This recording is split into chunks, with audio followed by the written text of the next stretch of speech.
Yun oh, ang daming pasahero ng MV Maria Natasha. Mga taga Marinduque ang kanyang mga daladalang pasahero.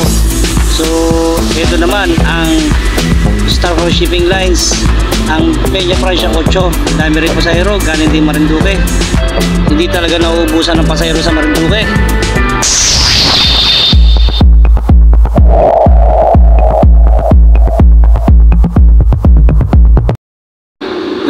Good morning mga idol, mga ka-amazing, good morning sa inyo and syempre sa mga nagkakape dyan, good morning. Bangon na. Ito na po tayo ngayon sa Dalahigan Port. Ito po ay Lucena Dalahigan Port. Dito po naka-standby ang mga barko ng Star Cruise Shipping Lines at Montenegro. And syempre ito ang Peña Francia 9. Naka-wrap siya ngayon dito sa side, gawa ng may ginagawa ito. Yung kanyang hélice papalitan para mas malakas ang ating Peña Francia 9 na sinasakyan. And syempre pagagandahin din natin ang engine room niyan. Pipinturahan natin para tumibay. Heat resistant ang gagamitin natin diyan. So itong ating Peña Francia 9 ay tumigil pansamantala. For temporary lang po yan mga kamising, para ho gumanda ang pagbiyahe ng ating Peña Francia 9. And syempre ito naman ang Dalahigan Port, ang kalawakan. O tingnan nyo, ito po ang pier ng Dalahigan. And syempre yun, dumadating na si MV Maria Natasha ng Montenegro. So maraming dala itong pasahero mga idol, kitang kita na. So lapitan natin to para makita natin kung gaano karami ang dala niyang pasahero. And syempre mga ka-amazing, kung bago ka pa lang sa channel ko, huwag mong kalimutan na mag-like, share, and subscribe. Siyempre yung ating notification bell, pindutin mo na rin para maka-update ka sa iba pang video na i-upload ko.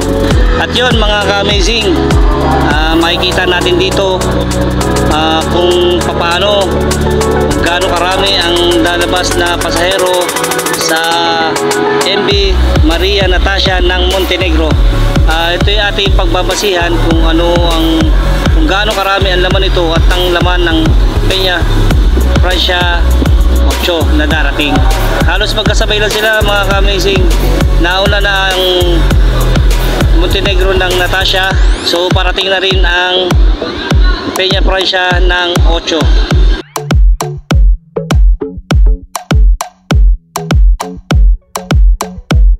At ito, hindi pa nag-iinit mga ka-amazing na ito na ang Peña Francia 8. So mapapagbasihan na natin mga ka-amazing. And syempre siguro magdidikit itong dalawang ito sa isang rampang ito. Magdidikit silang dalawa. Dito mapapagbasihan natin kung ilan halos o gaano karami ang laman ng Montenegro at ng Peña Francia 8. Ito makikita rin naman natin dito kung gaano karami sila.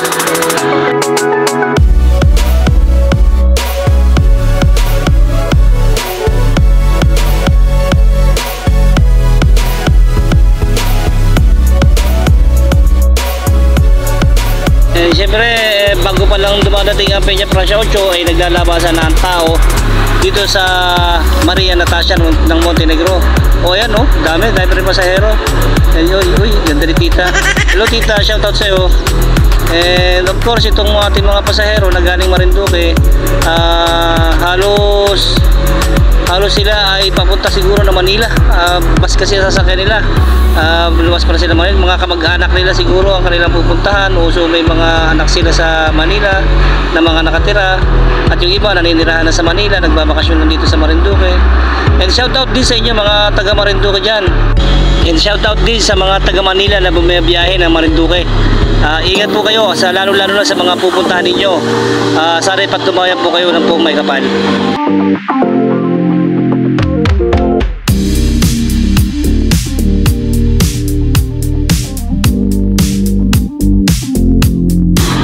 Yan mga ka-amazing, makikita natin ang mga pasahero, mabibilang natin halos o mapapagmasdan natin kung gaano karami ang lumalabas dito sa MV Natasha.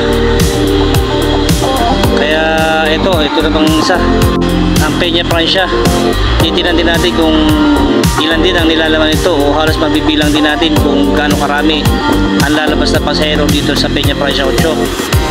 So ibig sabihin mga ka-amazing ay hindi nauubusan ng pasahero sa Marinduque dahil ang ating mga customer ay tinatangkilik ang mga barkong ito. Depende na lang ito sa kagusto nila kung anong sasakyan ng barko. So mga ka-amazing, nakakatuwa panuorin kung gaano karami ang lalabas na pasahero dito sa ating sinasakyan barko. You know, inabot ko pa isang foreigner sa si tita. Shoutout sa inyong dalawa. Syempre, ito naman ang ating mga porter, nag-aabang na rin para sa paglabas ng mga pasahero at yung mga bagahe kanilang mabuhat. So may bayad naman yun. Depende na lang sa tip na kung magkano ibabayad mo.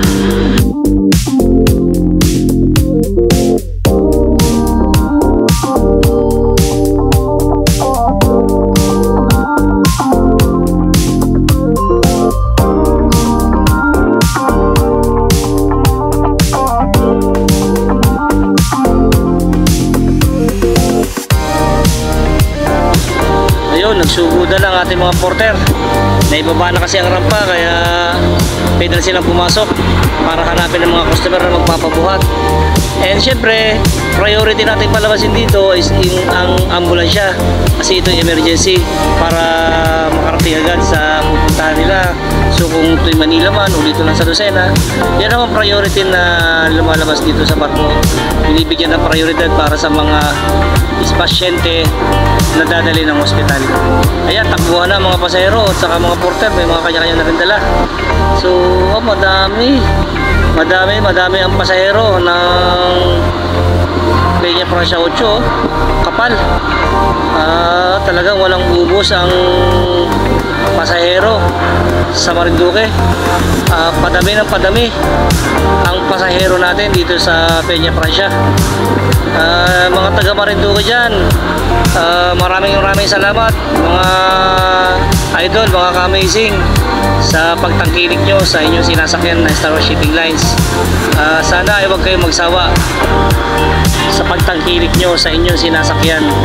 Syempre safe naman kayo sa inyong sinasakyan na yan. Safe, bukod sa safety kayo ay napakaganda pa ng loob niyan na marerelax kayo. At syempre pati mga sasakyan na galing sa Montenegro ay naglabasan na rin. So uti-uti na makakauwi na ang mga mananakay natin sa kanilang pupuntahan. Kaya ingat po sa inyong lahat. Sana ho ay makarating kayo ng maayos sa inyong pupuntahan. At yun, di pa rin nauubos ang pasahero. Talagang madami ang laman. Di pa rin nauubos ang pasahero ng Star Horse. Mabilib talaga ako dito kay Peña Francia 8 kung humakot ang pasahero.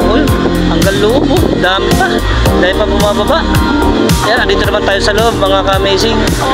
Tinignan ko na rin ang loob dito at para makita kung gaano pa karami ang mga lalabas na pasahero. Grabe, dami pa rin. Meron pa sa taas, pila pa pagbaba. So ito naman, nakabang rin ng mga sasakyan na alis pa, hindi sila halos pag-start ng sasakyan kasi marami pang bumababa pasahero. Kasi priority talaga dito yung mga pasahero makababa muna. So unti-unti lalabas na ang mga sasakyan yan pagka ang pasahero natin ay nasa labas na. Ayan mga ka-amazing, kitang-kita na unti-unti na lumalabas ang mga sasakyan mula sa light vehicle and heavy vehicle, mga 4 wheels and 2 wheels. Ayan, syempre kailangan talaga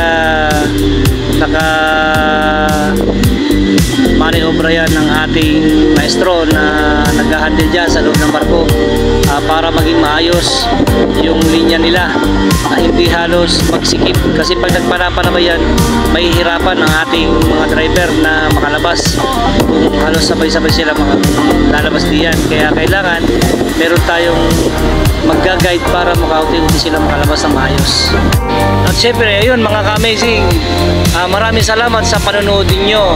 And syempre mga ka-amazing, kung ikaw man ay bago pa lang dito sa aking channel, huwag mo kalimutang mag-subscribe.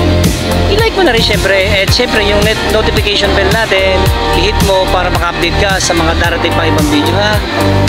Yun mga ka-amazing, maraming salamat sa panonood ninyo and God bless sa inyo lahat. Ingat kayong lahat.